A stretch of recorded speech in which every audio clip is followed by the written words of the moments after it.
அவர்களே, இன்று 7ஆம் வகுப்பு வரலாறு பாடத்தில் முதல் பருவத்திற்கு பாடம் 3க்கான 1 மார்க் மற்றும் 2 மார்க்கை பார்க்க இருக்கலாம். வாங்க வீடியோக்குள்ளே.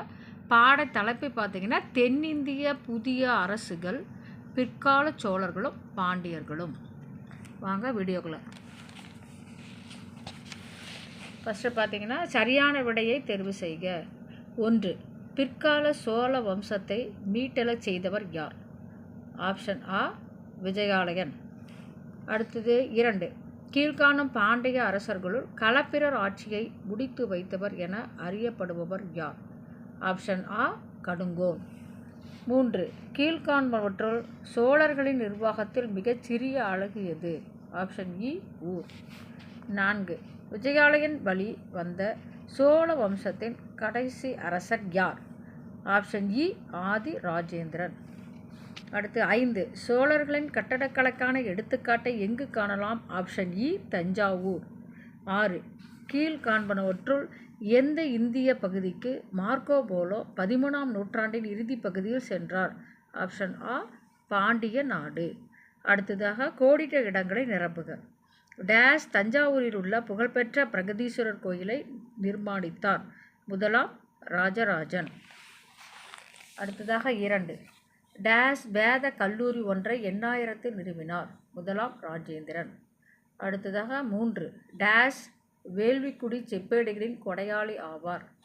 ஜடில பராந்தக நெடுஞ்சடையன். அடுத்து 4. பாண்டிய பேரரசின் அரசு செயலகம் டேஸ் என அறியப்பட்டது?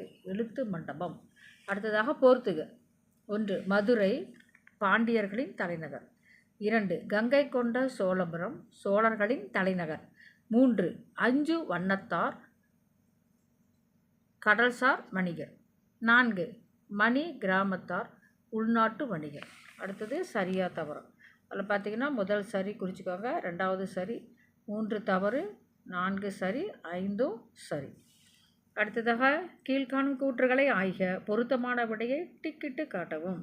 அது பார்த்திங்கன்னா, 1வதுக்கு உனக்கு ஆப்ஷன் இ, இதை மார்க் பண்ணிக்கோங்க.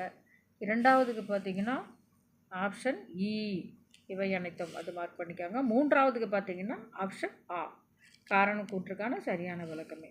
அடுத்ததாக பார்த்திங்கன்னா, கீழ்காணும் நிர்வாக பிரிவுகளை இறங்கு வரிசையில் வரிசைப்படுத்தும். ஃபஸ்ட்டு பார்த்திங்கன்னா மண்டலம், 2வது நாடு, 3 கூற்றம், 4 ஊர். அடுத்தது 5. கீழ்காணும் நிகழ்வுகளை கால வரிசைப்படி எழுதவும். ஃபஸ்ட்டு நிறைய இதில் கொடுத்துருக்கு 6 சென்டென்ஸு. இதில் ஃபஸ்ட்டு எது அப்படின்னு பார்த்தீங்கன்னா, உங்களுக்கு இந்த 4வது தான் ஃபஸ்ட்டு. அடுத்து 2வது இந்த முதல் இருக்கிறது 2ன்னு குறிச்சிக்கோங்க. இது 3. அடுத்ததாக இது 4, கடைசியாக இருக்கிறது 5, இந்த 3வது 6 மார்க் பண்ணிக்கோங்க. அடுத்தது கண்டுபிடிக்கவும். பிரம்மதேயம் அப்படின்னு என்ன அப்படின்னா, பிராமணர்களுக்கு சொந்தமான நிலங்கள். அடுத்து தேவதானம், கோவில்களுக்கு வழங்கப்பட்ட நிலங்கள். பள்ளிச்சந்தம், சமண சமய நிறுவனங்களுக்கு வழங்கப்பட்ட நிலங்கள். வேளாண் வகை, வேளாளர்களுக்கு சொந்தமான நிலங்கள்.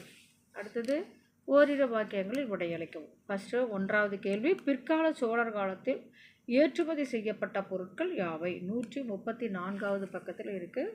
வாங்க இங்கே பாருங்கள், இது 134வது பக்கம்.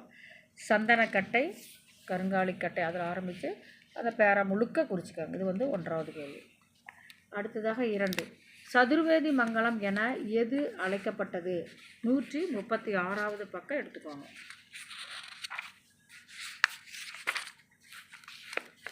பாருங்க, இங்கே இருக்குது சதுர்வேதி மங்கலம். அரசர்களும் உள்ளூர் தலைவர்களும் மங்கலம் அல்லது சதுர்வேதி மங்கலம் என்னும் பிராமணர் குடியிருப்புகளை உருவாக்கினர். இவை நீர்ப்பாசன வசதிகளோடு உருவாக்கப்பட்டிருந்தன. இதை மட்டும் குறிச்சிக்கோங்க. இது 2வது கேள்விக்குரிய பதில். அடுத்து 3. காணிக்கடன் பற்றி எழுதுக. 132வது பக்கம் பாருங்க. இதோ நிலவரியானது காணிக்கடன் என அழைக்கப்பட்டது. அவ்வளோதான். Thank you student.